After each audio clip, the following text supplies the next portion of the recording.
Bhojpuri संगनी channel में आप सबके हार्दिक स्वागत बा।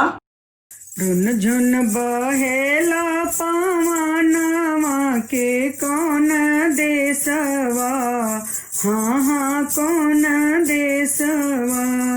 रुन झुन बहेला पवनवा के कौन देशवा, हाँ हाँ कौन देशवा। कौन देशवा हो राम कौन देशवा, कौन देशवा हो राम कौन देशवा। पियवा ले गईले गवनवा राम कौन देशवा, हाँ हाँ कौन देशवा। पिया ले गईले गवनवा रामा कौन देशवा, हाँ हाँ कौन देशवा। रुन झुन बहेला पवनवा के कौन देशवा, हाँ हाँ कौन देशवा।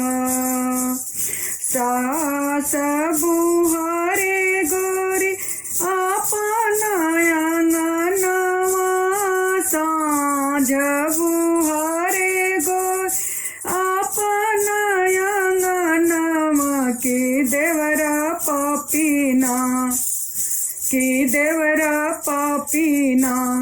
हे लड़ावे दुई नयनवा के देवरा पापीना, हाँ हाँ देवरा पापीना, हाँ हाँ देवरा पापीना। रुन झुन बहेला पवनवा के कौन देशवा, हाँ हाँ कौन देशवा। रामा कौन देशवा। आज तो है देवरा हो घर से निकलबो, आज तू है देवरा हो घर से निकलबो। कि आवे देहुना, कि आवे देहुना।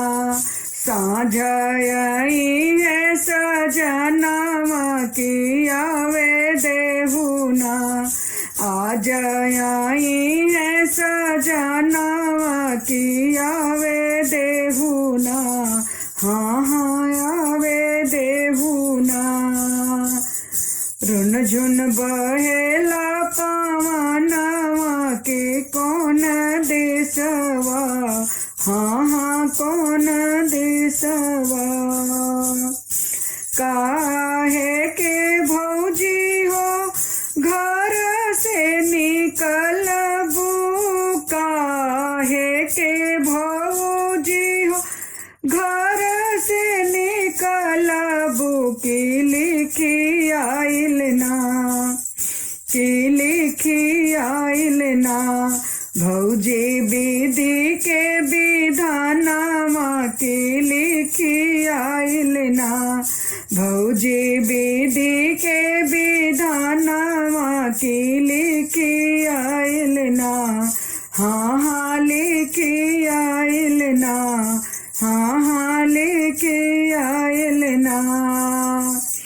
रुन झुन बहेला पवनवा के कौन देशवा, हाँ हाँ कौन देशवा, हाँ हाँ कौन देशवा। पिया ले गईले गवनवा रामा कौन देशवा, हाँ हाँ कौन देशवा, हाँ हाँ कौन देशवा, हाँ हाँ कौन देशवा।